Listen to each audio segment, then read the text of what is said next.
Hola amigos de Relatos de Horror, buenos días, espero que estén bien, espero que estén disfrutando de un buen café, ya sea que nos estén escuchando desde casa o desde su trabajo. Les deseo una excelente mañana, tarde o noche. Estamos de vuelta con una pequeña recopilación de historias que espero que sean interesantes. En lo personal, la historia que más me inquietó de esta recopilación fue la del guardia de seguridad. Si la escuchan ya sabrán el porqué. Y si les ha pasado algo similar, no duden en compartirlo con nosotros. Ese tipo de temas, vaya que son muy interesantes. Y creo que hoy en día son más comunes. Sin más, los dejo con estos relatos de horror. Acepté el turno doble porque necesitaba dinero. No hubo otra razón más elaborada que esa. En ese entonces trabajaba como guardia de seguridad privada en un complejo industrial a las afueras de la ciudad. Una zona mal iluminada, rodeada de terrenos baldíos y naves que solo funcionaban de día. De noche aquello parecía un lugar abandonado, aunque en papel no lo fuera.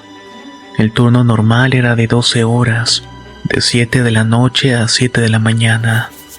Esa semana uno de los compañeros no se presentó y el supervisor preguntó quién podría cubrir también el turno siguiente. 24 horas completas. Nadie quiso y yo levanté la mano. No fue valentía, como dije, fue más bien la necesidad. El complejo estaba dividido en 3 zonas: las oficinas administrativas, las bodegas grandes y un edificio viejo que ya no se usaba, pero que seguía dentro del perímetro y por protocolo debía revisarse cada cierto tiempo. A ese edificio le decíamos el anexo. Nadie preguntaba mucho por él y solamente estaba ahí. La primera noche transcurrió normal. Rondines, cámaras, café recalentado. El cansancio empezó a pegarme cerca de las 4 de la mañana, pero nada fuera de lo esperado. A las 7 no me fui y me quedé, cambié de libreta, firmé la continuidad del servicio y continué. Durante el día todo parecía distinto. Con luz el lugar se veía más pequeño, menos amenazante. Escuchaba a los trabajadores de mantenimiento, algunos camiones entrando y saliendo. Me relajé más de lo debido. El problema empezó cuando volvió a oscurecer. A las 7 de la tarde, cuando normalmente ya estaría yéndome a casa, sentí que el cuerpo no me respondía igual. No era solamente el cansancio, era una sensación de estar desfasado, como si yo no estuviera exactamente en el mismo ritmo que el lugar. Las luces del complejo se encendieron una por una. El silencio volvió a instalarse. A las 8 hice el primer rondín nocturno del segundo turno, todo en orden. A las 9 revisé cámaras, a las 10 empecé a sentir algo raro. El tiempo no avanzaba como debería. Miré el reloj, di el 17 p.m. Hice otro recorrido, volví a la caseta, miré el reloj otra vez. 10:17 p.m. Pensé que estaba fallando y golpeé el reloj contra la mesa. Nada. Saqué el celular y la pantalla tardó en encender, pero cuando lo hizo marcaba lo mismo. Me dije que era coincidencia, que quizás no había pasado tanto tiempo. Me senté, tomé café, revisé cámaras con más atención. En una de las cámaras, la del pasillo que daba al anexo, noté algo fuera de lugar. Había una luz encendida. Eso no debería estar pasando. Ese edificio no tenía suministro eléctrico activo. Las lámparas no servían desde hace años. Incluso los cables habían sido retirados. Pensé que era un reflejo o una falla de la cámara y cambié de ángulo. La luz seguía ahí fija al fondo del pasillo. Decidí ir y caminé despacio con la linterna en la mano. El aire se sentía más pesado conforme me acercaba al anexo. No hacía frío ni calor, pero el cuerpo reaccionaba como si algo no estuviera bien. Abrí la puerta. El interior olía a humedad y a polvo viejo. El pasillo estaba oscuro excepto por una habitación al fondo, donde una luz amarilla se filtraba por debajo de la puerta. Mi radio empezó a emitir estática. Control, aquí puesto 3, dije. ¿Tiene reporte de actividad en el anexo?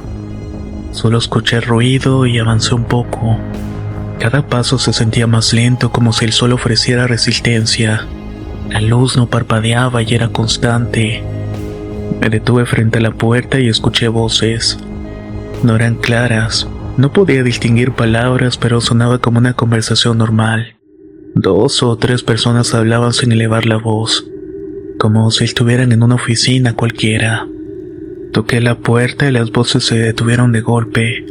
Empujé y la habitación estaba iluminada por tubos fluorescentes antiguos. Habían escritorios, sillas, archiveros metálicos. Todo estaba cubierto de polvo excepto por una mesa al centro donde había una libreta abierta y una taza de café. Pero no había nadie. Miré la libreta y era un registro antiguo. El último registro marcaba las 10:17 p.m. Sentí un mareo fuerte y me apoyé en la mesa. Fue un sentimiento extraño, como si en mi cabeza la realidad se fragmentara en dos. Afuera el pasillo ya no se veía igual y parecía más largo, más estrecho. Entonces escuché pasos detrás de mí. No eran pasos rápidos, no eran pesados, eran pasos conocidos de alguna manera. Volteé y alcancé a verme a mí mismo, o a algo idéntico a mí. Mismo uniforme, misma cara cansada, misma expresión. Me miró con una cara de sorpresa, se quedó helado y luego salió corriendo. Yo sentí que el aire se me iba, y de pronto el radio chilló con fuerza y luego se apagó. Las luces parpadearon un segundo y luego quedé a oscuras. No recuerdo nada más de eso. Solo que desperté y estaba en la caseta de vigilancia con el sol saliendo y el supervisor me sacudía el hombro. ¿Qué te pasa? ¿Te quedaste dormido? Miré el reloj y eran las 7:02 de la mañana. No dije nada, firmé la salida y me fui. Nunca volví a aceptar un turno doble. Nunca volví a trabajar en ese lugar. Tiempo después supe que ese anexo había sido oficinas antiguas de otra empresa, una que había cerrado tras un accidente laboral grave. Desde entonces, cuando escucho a alguien decir que no pasa nada por quedarse un rato más, siento esa misma presión en el pecho. La historia ocurrió hace años, pero todavía me cuesta contarla sin sentir esa evasión en el estómago. No porque no la entienda, sino porque la entendí demasiado tarde. En ese tiempo yo trabajaba como chofer para una empresa que movía materiales entre estados del sur. Nada ilegal, nada raro. Cargas simples, rutas largas, carreteras secundarias para evitar peajes. Era el tiempo de trabajo donde uno aprende a no hacer preguntas y a no llamar la atención. Una de esas zonas cruzaba una zona serrana. No voy a decir exactamente dónde, pero era un tramo conocido por los retenes improvisados. A veces eran militares, a veces policías estatales y otras nadie sabía bien. La recomendación era clara: detenerse siempre, bajar el vidrio, responder con respeto y continuar. Esa noche iba solo y salí tarde del último punto de carga y calculé mal el tiempo. Me agarró la madrugada en medio del monte con neblina baja y sin señal en el teléfono. El camino era angosto, flanqueado por árboles altos, de esos que no dejan entrar la luz ni siquiera de día. Vi el retén a lo lejos con luces blancas mal colocadas, conos viejos, una camioneta atravesada a medias. No había señalización oficial, pero tampoco se veía improvisado del todo. Frené con tiempo, bajé la velocidad y encendí las intermitentes. Habían 3 figuras. 2 parecían normales, con uniformes oscuros, botas, rifles colgados al pecho. El tercero estaba un poco más atrás, casi fuera del haz de luz, y no llevaba gorra y estaba demasiado quieto. Me hicieron la señal para detenerme y bajé el vidrio. «Buenas noches», dije. Uno de ellos se acercó y me pidió los papeles. Todo normal, y mientras revisaban sentí algo raro, como si alguien me estuviera observando muy de cerca. Era el tercero. No caminaba hacia mí, no se movía. Solo me miraba desde la sombra. Sus ojos reflejaban la luz de una manera extraña, como si brillaran apenas, pero no como los de una persona. Pensé que era el cansancio. «¿De dónde viene?», me preguntó el primero. Respondí y me hizo un par de preguntas más y todo parecía ir bien. Entonces el tercero dio un paso al frente y el aire cambió. No sé cómo explicarlo mejor. No fue un miedo inmediato, Fue una sensación de alerta profunda, como cuando el cuerpo reconoce algo peligroso antes que la cabeza. Se acercó a la ventana. «Abra la puerta», dijo. La voz no sonó humana del todo y no era grave ni aguda, pero tenía un eco raro como si viniera de más adentro. «¿Algún problema?», pregunté intentando mantener la calma. El hombre inclinó la cabeza y ahí fue cuando lo noté. Su cuello no se movía como debería. El ángulo era extraño, antinatural, y su sombra no coincidía con su forma. Se estiraba hacia atrás y alargaba como contornos que no eran de una persona. Los otros dos no reaccionaron. «Abra», repitió. Algo en mí se negó y no fue valentía, fue instinto. Apreté el volante y sentí el corazón en la garganta. «Oficial», le dije al primero, «todo está en orden». El hombre que revisaba mis papeles tardó en responder como si le costara procesar la pregunta. «Sí», dijo finalmente, «puede seguir». El tercero giró lentamente hacia él y no habló y solamente lo miró. El primer hombre bajó la vista y dio un paso atrás. «Váyase», me dijo rápido, «siga su camino». No esperé otra señal y aceleré. Mientras avanzaba miré por el retrovisor y los dos primeros hombres seguían ahí quietos y el tercero ya no estaba. O eso fue lo que creí. A unos kilómetros más adelante sentí que algo corría paralelo al camión entre los árboles. No lo veía directamente, pero escuchaba el crujir de las ramas. El ritmo acompasado, demasiado rápido para ser un animal común. El velocímetro marcaba más de lo permitido y no se detenía. Solo cuando vi las luces de un poblado, el sonido desapareció de golpe como si nunca hubiera existido. Créame que llegué temblando y no dormí esa noche. El día siguiente, en una pequeña fonda, escuché a dos hombres hablando del retén. «Otra vez», decía uno, «ya se llevó a uno la semana pasada». «¿En el camión?», preguntó el otro. «Sí, dicen que se bajó y que creyó que eran los federales». No quise saber más al respecto. Tiempo después, trabajando en otra ruta, le conté la historia a un compañero mayor, alguien que llevaba décadas en carretera y no se rió ni tampoco dudó de lo que le dije. «Te topaste con un nahual», me dijo.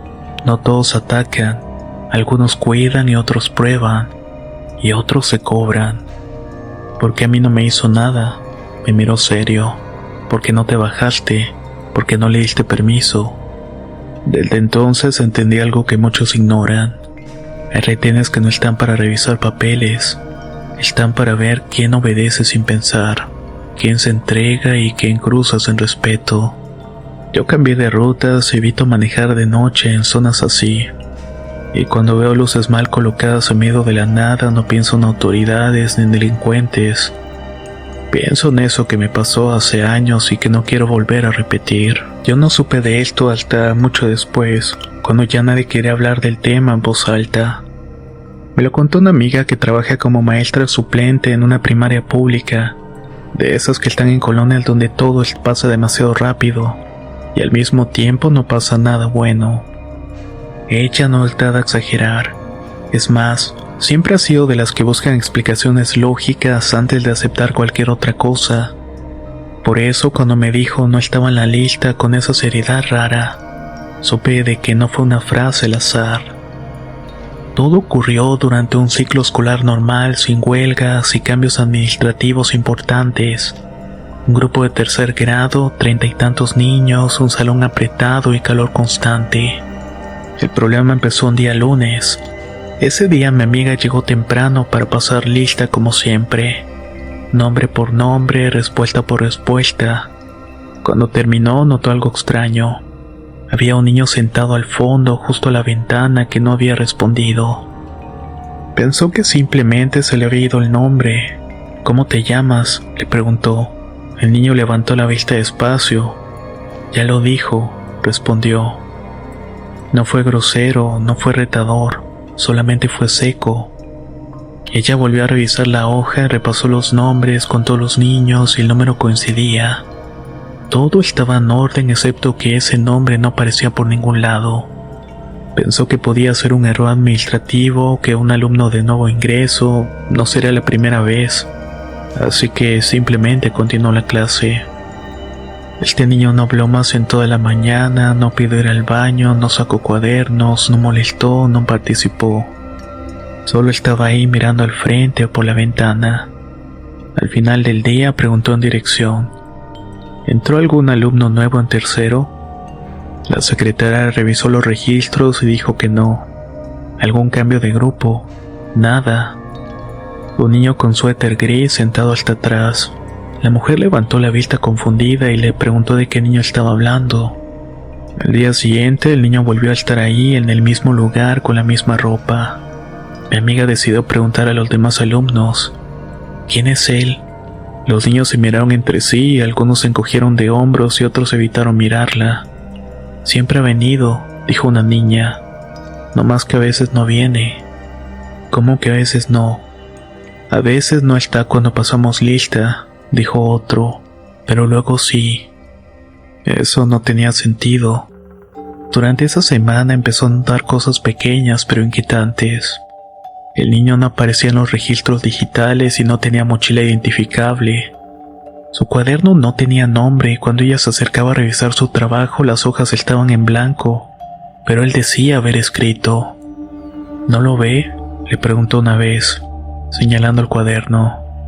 Pero ella no veía nada. Sin embargo, respondía bien a las preguntas cuando se las hacía directamente. El viernes ocurrió algo peor. Hubo un simulacro de evacuación y todos salieron del salón en fila. Ella contó a los niños al llegar al punto de reunión y faltaba uno.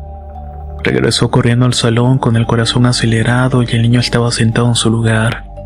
«Tienes que salir», le dijo. Él negó con la cabeza y le dijo que él no salía. Le preguntó el por qué y dijo que porque no está en la lista. No gritó, no lloró, solo lo dijo, como si fuera una regla que ambos conocían. Ella intentó tomarlo del brazo y no pudo. No porque él se resistiera, sino porque, según me dijo, fue como si intentara agarrar aire frío. Su mano atravesó la manga del suéter sin sentir cuerpo firme. Cuando volvió a parpadear, el niño ya no estaba. Ese fin de semana no durmió bien. El lunes el lugar del fondo estaba vacío. Pasaron 2 semanas sin incidentes y ella empezó a convencerse de que todo había sido producto del estrés. Pero decidió buscar más información y preguntó con cuidado. Nadie quería hablar mucho, pero una maestra jubilada le dijo algo clave. Hace años un niño falleció aquí. Nunca se dieron cuenta de que no había salido del salón durante un incendio. Cuando pasaron lista ya era tarde. ¿Y su nombre?, preguntó ella.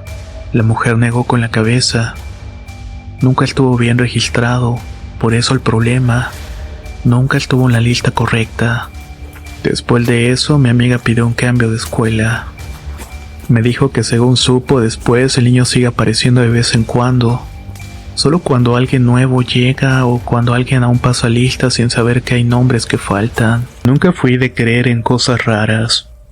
Me crié en un barrio donde lo extraño era no escuchar balazos por la noche. Así que aprendí a desconfiar más de la gente que de las historias. Por eso, cuando pasó lo del perro, tardé mucho en aceptar que no tiene una explicación sencilla.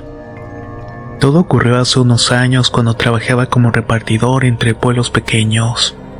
No era una ruta fija.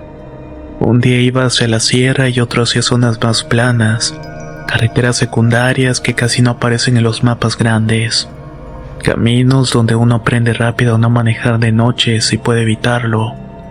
Ese día no pude.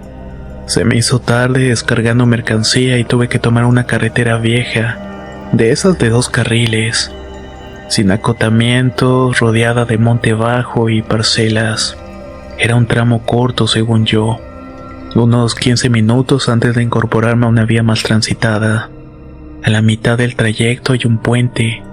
No es grande ni impresionante, apenas un paso elevado sobre un arroyo seco la mayor parte del año. Concreto viejo, barandales oxidados, nada fuera de lo común como mencioné. Ahí fue donde vi al perro. Estaba parado justo antes del puente del lado derecho de la carretera. Un perro grande, color negro, flaco, pero no enfermo. No se movía, no ladraba, solamente miraba. Bajé la velocidad por instinto y pensé que iba a cruzar corriendo como hacen casi todos, pero no. El perro se quedó ahí rígido, con la cabeza ligeramente inclinada, observándome pasar. Crucé el puente sin problema y por el retrovisor lo vi quedarse atrás sin moverse y no le di importancia. A la mañana siguiente volví a pasar por el mismo tramo ya con la luz del día. Y allí estaba otra vez, el mismo punto, mismo perro, misma postura. Me detuve un poco más adelante y bajé del vehículo. Pensé que quizás estaba perdido o que alguien lo había abandonado ahí. Caminé hacia él despacio, hablando en voz baja como se hace con los animales. «Hey, tranquilo». El perro no reaccionó, no gruñó, no retrocedió. Solo me miraba y sus ojos eran oscuros, demasiado quietos. Cuando estuvo unos 5 metros algo me incomodó porque no parpadeaba. Di un paso más y el perro retrocedió apenas unos cuantos centímetros, siempre manteniendo la misma distancia con el inicio del puente, como si hubiera una línea invisible que no pudiera cruzar. Me detuve y no sé por qué, pero no quise seguir avanzando. Sentí una presión rara en el estómago, como cuando sabes que no debes hacer algo aunque no sepas explicar el por qué. Regresé al vehículo y me marché. Esa semana pasé por ahí varias veces. Siempre estaba el perro y nunca cruzaba el puente. Nunca se movía de ese punto exacto. Si llovía, si hacía calor, si pasaba gente o no, daba igual. Un día le pregunté a un señor de una tienda cercana: «Oiga, ¿y ese perro de ahí es de alguien?». El hombre me miró raro y me preguntó cuál perro. Le señalé hacia el puente y se acercó, entrecerró los ojos y dijo: «Ah, ese». No dijo más. «Es suyo», insistí. «Ese no cruza», dijo. «Nunca lo hace». «¿Y por qué?». El señor se encogió de hombros. «Porque ahí no se pasa». Quise preguntar más, pero cambió el tema rápidamente. Me cobró y se metió a la tienda. A partir de ahí empecé a fijarme en cosas que antes no había notado. Marcas de golpes en el barandal del puente, cruzas pequeñas casi ocultas entre la maleza, restos de flores secas en la orilla del camino. Una noche de regreso vi un coche detenido justo antes del puente, luces intermitentes encendidas. Pensé que era una falla mecánica y me detuve a ayudar. Vaya sorpresa me llevé al ver al conductor pálido y sudando. «¿Está bien?», le pregunté. «¿Usted lo vio?», me dijo sin mirarme. «¿Vio el perro?». Asentí. «No cruzó, ¿verdad?». «No», le dije. El hombre tragó saliva. «Entonces todavía estoy a tiempo». Encendió el auto y dio la vuelta en sentido contrario sin explicarme nada más. Esa noche no sé por qué, pero no dormí bien. Los días siguientes empecé a investigar por mi cuenta y pregunté a más personas con cuidado sin sonar alarmista. Las respuestas siempre eran las mismas. Nadie se reía, nadie decía que era una tontería. Una señora mayor me dijo algo que me quedó grabado: «Ese perro avisa, el que no entiende no vuelve». Supe entonces que no era un animal común y corriente. No importaba si era real o no, lo que importaba era lo que marcaba. Un viernes, ya de noche, un camión de carga intentó cruzar el puente a toda velocidad. Yo venía detrás a distancia y vi al perro moviéndose por primera vez. No cruzó. Se paró justo al centro del carril antes del puente, obligando al camión a frenar de golpe. Las llantas chillaron, el conductor perdió el control y se fue en contra del barandal. El camión quedó atravesado a centímetros del vacío. El perro no estaba cuando bajamos a ayudar. Esa noche el arroyo no estaba seco. La corriente había crecido por lluvias en la sierra. De haber cruzado, el camión hubiera caído directamente. Después de eso ya nadie discutía la presencia del perro. Yo dejé esa ruta. Poco tiempo después cambié de trabajo y me fui a la ciudad. Han pasado bastantes años después de todo esto, pero aún recuerdo ese perro. Ahora sé que hay cosas que no están aquí para asustar realmente, sino para advertir. Y hay advertencias que solo se presentan una única vez. El problema es creer que siempre tendremos otra oportunidad de entenderlas. No fue algo que me pasara a mí directamente. Yo llegué después cuando todo había ocurrido y solo quedaban versiones incompletas. La historia me la contó un conocido, alguien que trabajó durante años en protección civil y que aprendió a no exagerar nada, porque cuando exageras nadie te cree, y cuando dices la verdad casi tampoco. La laguna estaba a kilómetros de un poblado pequeño. No aparecía en los mapas turísticos ni en los folletos del municipio. Era una de esas lagunas formadas por escurrimientos viejos, rodeada de carrizales, con agua oscura incluso en pleno mediodía. No era profunda en apariencia, pero sabía con certeza que tan hondo era su centro. La gente del pueblo la habitaba. No porque fuera peligrosa a simple vista, sino porque tenía fama de regresar cosas. Así lo decían, sin metáforas. No devolvía todo y no siempre, pero cuando lo hacía no era de la forma que uno esperaría. El primer caso que se tiene memoria clara fue el de un muchacho que se metió a nadar borracho durante una fiesta. Se perdió en el agua al anochecer y buscaron su cuerpo durante 3 días. Nada. Al cuarto día la laguna lo devolvió. Apareció flotando cerca de la orilla en una zona que había sido revisada varias veces. No estaba hinchado como debería estar los cuerpos tras varios días en el agua. No olía mal y parecía recién ahogado. Eso ya era raro. Pero lo que terminó incomodar a todos fue que el muchacho tenía las manos llenas de lodo seco, como si hubiera estado aferrándose a algo sólido bajo el agua. Después de eso empezaron a circular historias más viejas, personas que desaparecieron décadas atrás y que según algunos volvieron de alguna forma. Un sombrero flotando años después, una mochila intacta, un zapato que nadie reclamó. La laguna no devolvía restos al azar, devolvía algo cuando quería. Mi conocido llegó ahí por trabajo y mucho tiempo después, cuando un grupo de jóvenes fue a acampar cerca del lugar ignorando todas las advertencias. Eran de la ciudad y para ellos la laguna era solamente un cuerpo de agua más. Una noche uno de ellos desapareció. No hubo gritos, no hubo chapoteos, simplemente no estaban cuando lo buscaron. Protección Civil llegó al amanecer y empezaron el rastreo con protocolos normales. Cuerdas, varas, lanchas pequeñas y nada. El fondo parecía tragarse todo. Las corrientes internas eran extrañas. El equipo marcaba zonas más profundas de lo esperado, como si el suelo no fuera uniforme. El segundo día ocurrió algo que nadie supo explicar. Mientras revisaba una orilla cubierta de carrizos, encontré una mochila. Era del muchacho desaparecido. Estaba seca, limpia, como si nunca hubiera tocado el agua. Dentro estaba su celular, encendido, sin señal pero encendido.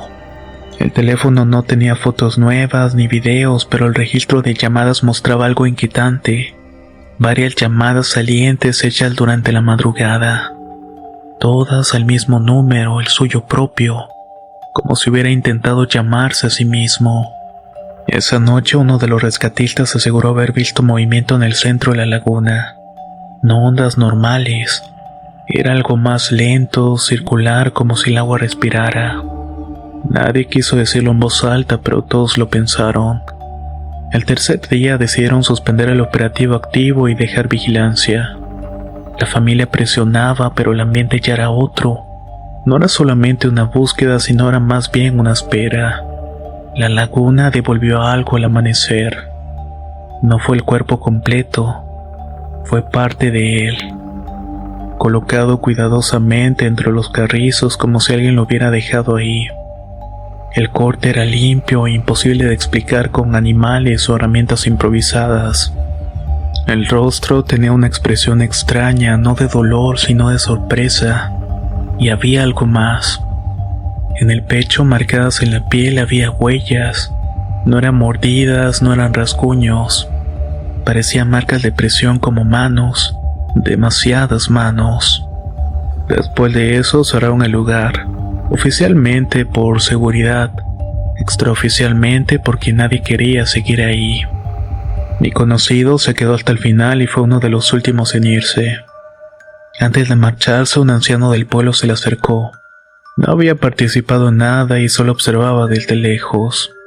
La laguna devuelve lo que se lleva, le dijo, pero no lo devuelve igual. ¿Y por qué?, preguntó él. Porque no se los lleva muertos, se los lleva vivos. Me dijo que hay lugares que no son trampas, ni castigos, ni accidentes, son fronteras. Lugares donde algo decide que cruza y que vuelve. Y cuando lo hace, no simplemente es por bondad. Es para que los demás entiendan que no todo lo que desaparece debe buscarse, y que no todo lo que vuelve debería haberlo hecho. La historia no la viví yo directamente. Me la contó alguien en quien confío. Alguien con quien trabajé varios años y que no ha dado a exagerar ni a inventar cosas para asustar. Por eso cuando me la relató supe que algo ahí no estaba bien, aunque no pudiera explicarlo del todo.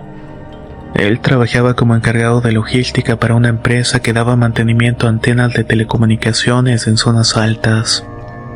Ya saben, cerros, sierras, lugares donde casi nadie quiere ir porque el acceso es complicado y las condiciones cambian rápidamente.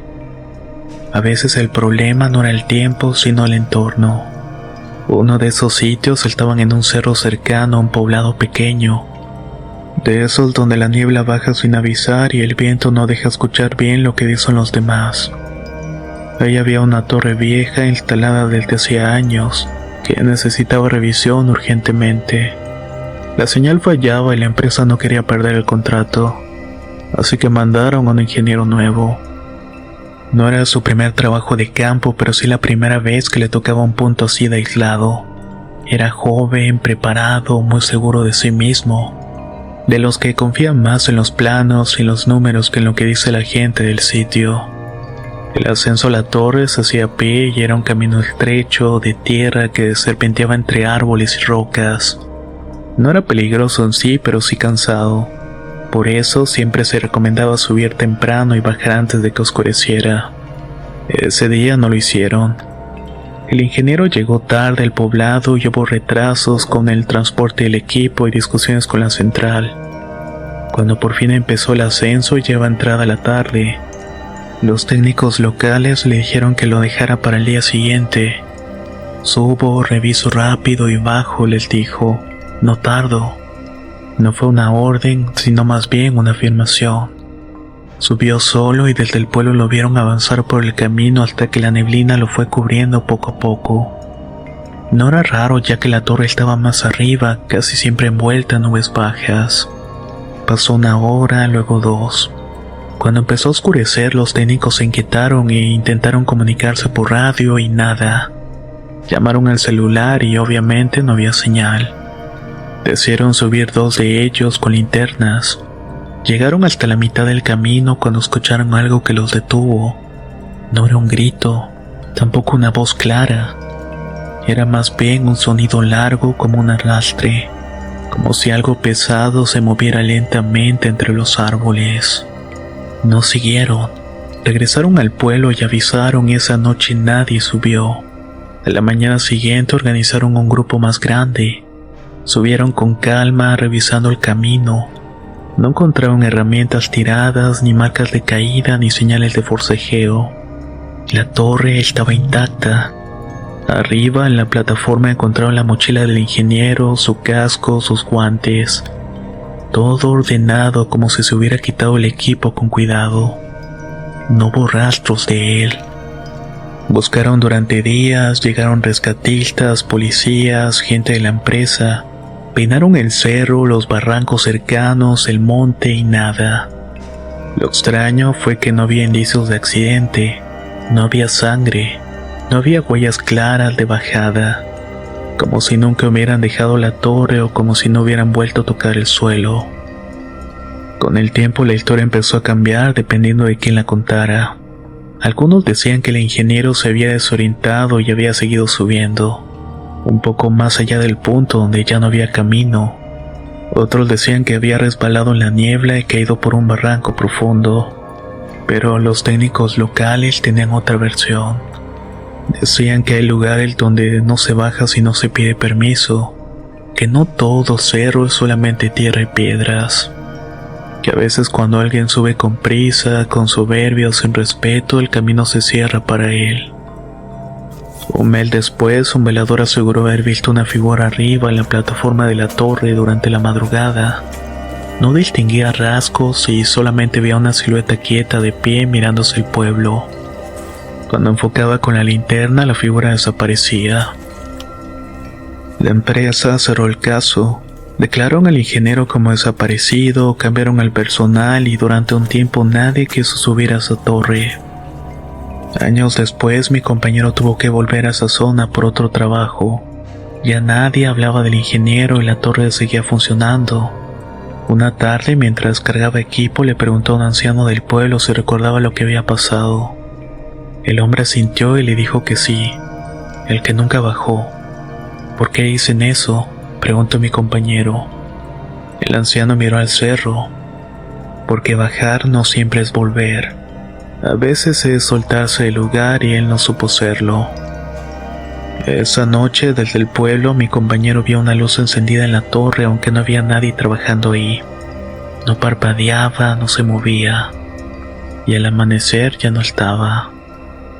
Desde entonces, cada vez que me cuentan historias de gente que sube a lugares altos sin escuchar a nadie más, recuerdo esa frase. Hay sitios donde llegar no es el problema. El problema es saber cuándo y cómo bajar. Y hay quienes por no entenderlo se quedan allá arriba para siempre.